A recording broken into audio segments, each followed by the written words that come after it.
Hi, welcome to DiscoveryQuests. I hope you all are doing great today.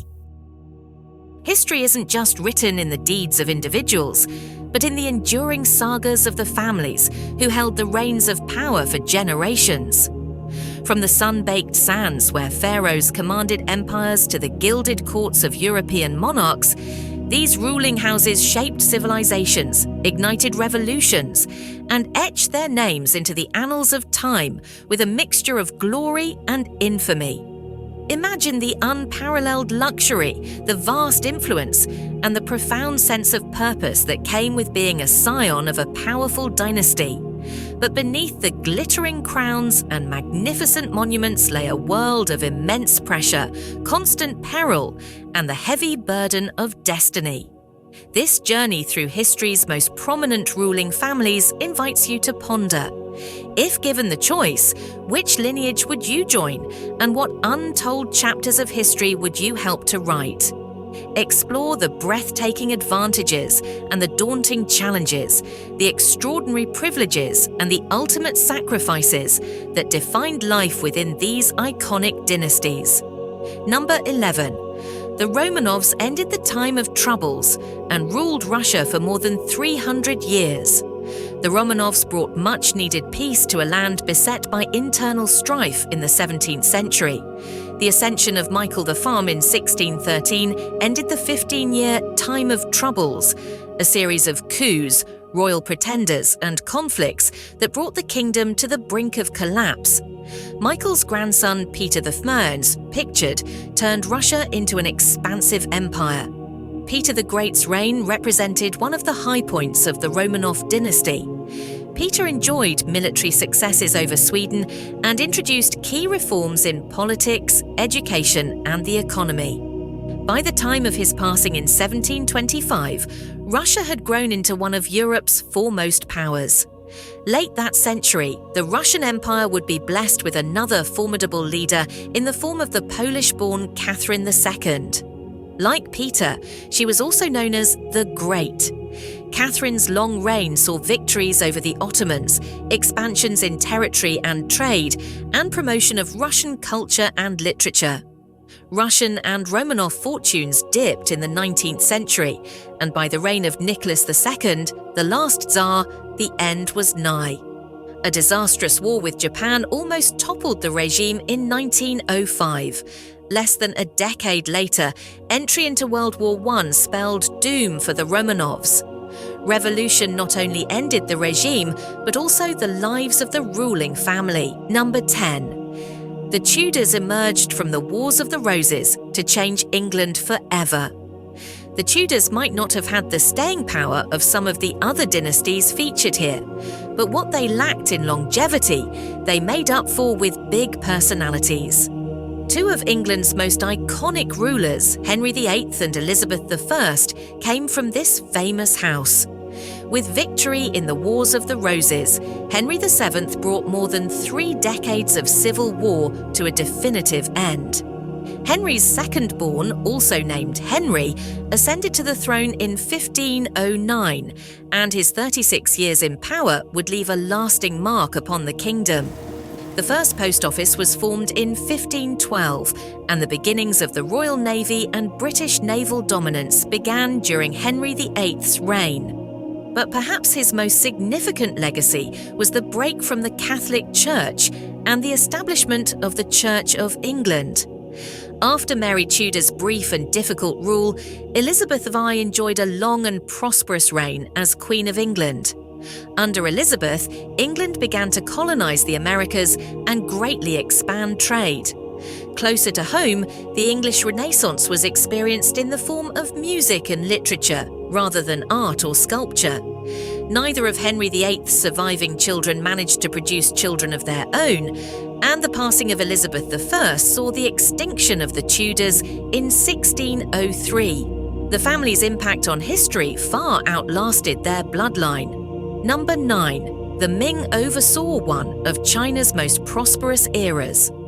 In a nutshell, there's a pretty credible argument to make for early Ming China being the world's foremost power.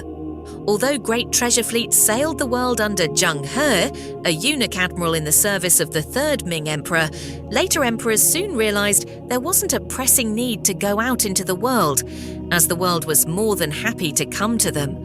Vast riches and exotic foods flowed into the ports of medieval China. The Ming rulers enjoyed lives of unfathomable luxury in the Forbidden City, a huge complex in Beijing built during the reign of Zhu Di, the Yongle Emperor. The nearly 10,000 rooms of the complex contained priceless art and furniture. Only those with the emperor's permission were permitted to enter the Forbidden City.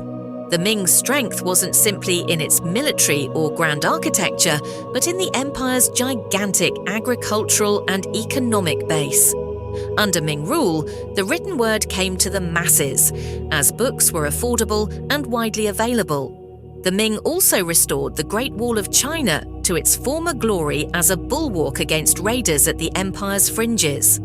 Being top dog meant no shortage of enemies, and the empire's gigantic populace was always perilously close to famine.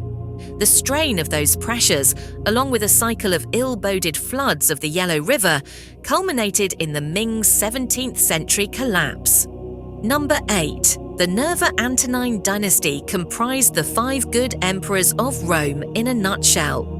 One of the interesting features of this distinguished Roman dynasty is that succession passed by adoption rather than birth due to a lack of male heirs. Commodus was the first natural-born heir of the dynasty to actually become emperor. His chaotic reign interrupted an unusually successful run of Roman emperors. Sometimes referred to as the 5 good emperors, the era represented a high point of Roman territorial and economic expansion. Each brought something to the table. Nerva was the voice of reason. Trajan expanded the empire. Hadrian consolidated Trajan's gains. Antonius Pius built up the economy, and Marcus Aurelius was noted for his philosophy. The run of successful Roman rulers came to an ignoble end with the ascension of Commodus and the chaos of his despotic rule. Despite its unfortunate end, the Nerva-Antonine dynasty remains perhaps the most successful of all Roman dynasties and ushered in an unusually stable period of Roman history. Number 7. The 4th Egyptian dynasty built the pyramids. In a nutshell, if the Persians and Macedonians are included, ancient Egypt had no fewer than 32 royal dynasties across its extremely long existence. Of these many royal houses, one of the earliest truly stands out, the 4th dynasty. Ancient Egyptian history is usually divided into 3 distinct eras of Old, Middle, and New Kingdoms, which are separated by intermediate periods. The 4th dynasty represented the pinnacle of the Old Kingdom. It was an era defined by peace and prosperity, but most remarkably, the Great Pyramid of Giza rose during this time. Evidence of the construction of a harbour during the reign of Khufu also suggests trade with foreign powers. Because they kept it in the family, Egyptian dynasties typically lasted a little more than a century before chronic inbreeding took its toll and a new house rose.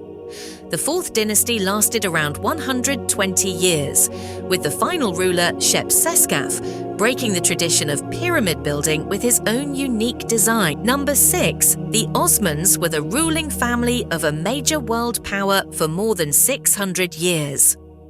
In a nutshell, the Osmans were the ruling family of the Ottoman Empire, one of history's most dominant and durable world powers. From a minor principality in Anatolia, the first Sultan, Osman I, saw the Ottomans' emergence as the region's main power within a generation. By the 15th century, the Byzantine capital of Constantinople was the jewel in the Ottoman crown. The Ottoman Empire likely reached its peak under the reign of the appropriately named Suleiman the Magnificent. With the help of some outstanding advisors, he oversaw several successful military campaigns, instituted a modern legal system, and commissioned major construction projects such as Süleymaniye Mosque, pictured. With an elite fighting force, the Janissaries, drawn from conquered peoples, along with gigantic siege cannons, the Ottomans were a force to be reckoned with. With no shortage of powerful foes, military might was a cornerstone of the empire's success.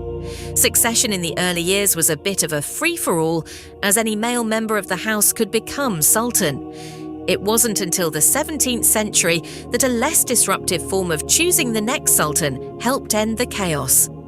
The Ottoman fortunes began to fade in the 1800s, and by the dawn of World War I, the empire had seen better days. Attempts to modernize from within met with limited success, and ultimately the ruling dynasty was toppled in the war's aftermath. The remaining members of the royal house were exiled after the Republic of Turkey was established in 1922. The last surviving heir to the throne, Osman Bayezid, became a librarian in New York and lived to 92, passing in 2017. No 5. The Joseon dynasty ruled Korea for 5 centuries.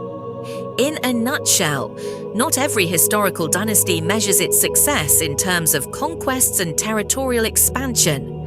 The Joseon dynasty ruled the Korean peninsula for more than 5 centuries and left a cultural legacy that endures to the present day, even surviving Japanese efforts to stamp out Korean language and culture in the early 20th century. After overthrowing the Goryeo in the 14th century, dynasty founder Yi Seong-hae became the first king of Joseon, ruling at Taejo of Joseon from 1392 to 98. He established Hanyang, now Seoul, as the kingdom's new capital and constructed Gyeongbokgung Palace to serve as the dynasty's new residence. After some succession squabbles, the third king, Taejo, stabilized the kingdom by establishing an efficient administration that allowed his son Sejong to succeed as king. Sejong's rule represented one of the high points of the Joseon dynasty.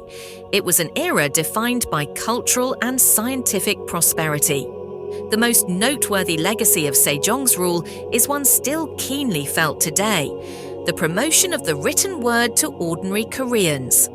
Unfortunately, being caught between the two competing powers of China and Japan meant that something eventually had to give.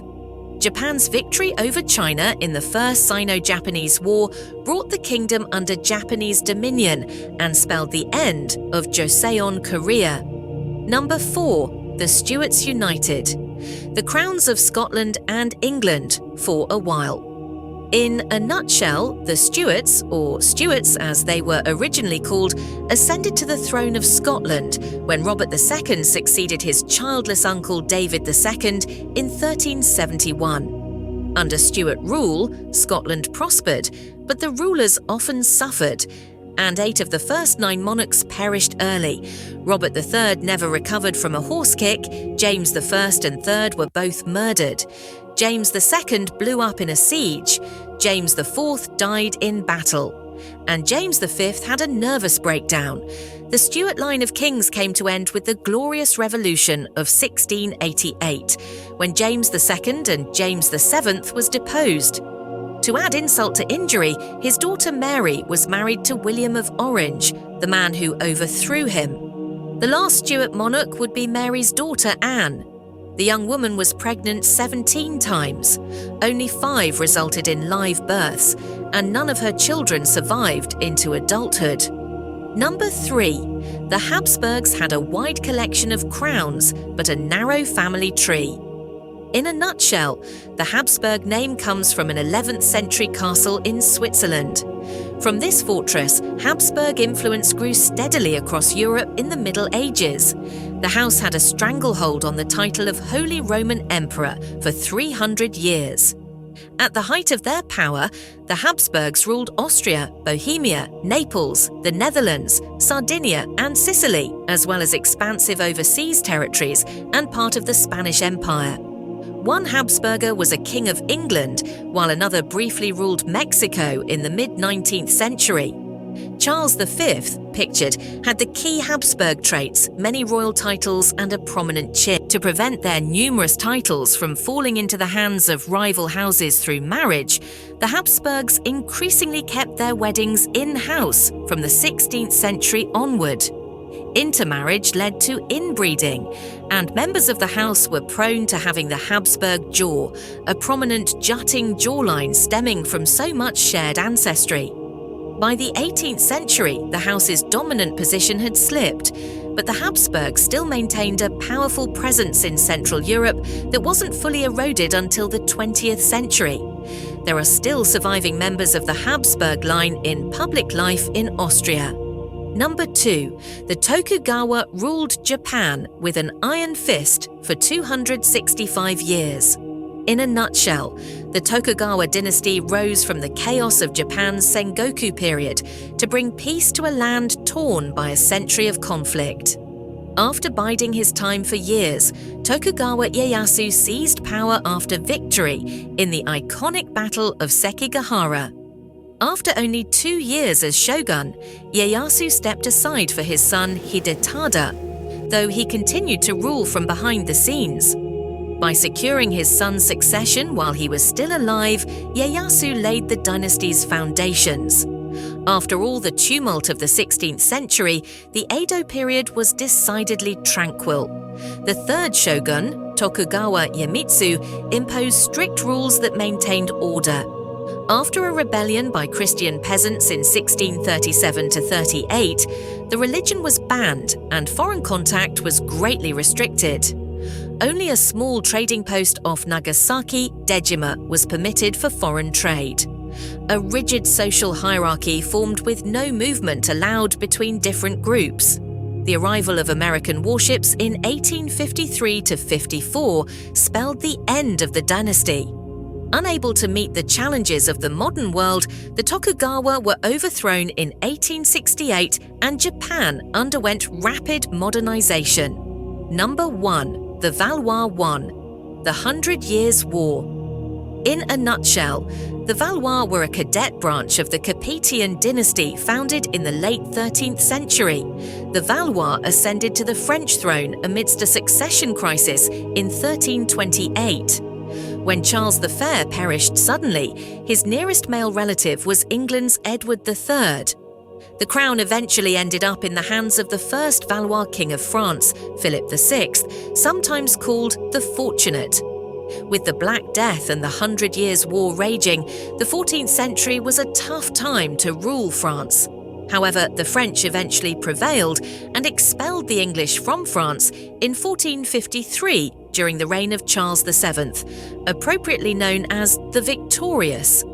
Despite some terrible strokes of luck, Charles VIII expired after banging his head on a doorframe, and Henry II perished in a jousting tournament.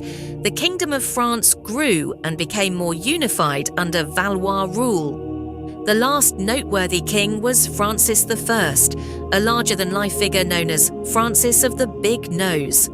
This nasally gifted ruler had immense appetites for art, combat, literature, and women, and left a lasting impact on France.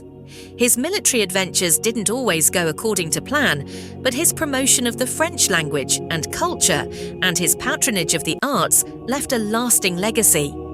After Francis, a series of weak Valois monarchs followed during a time of major religious turmoil.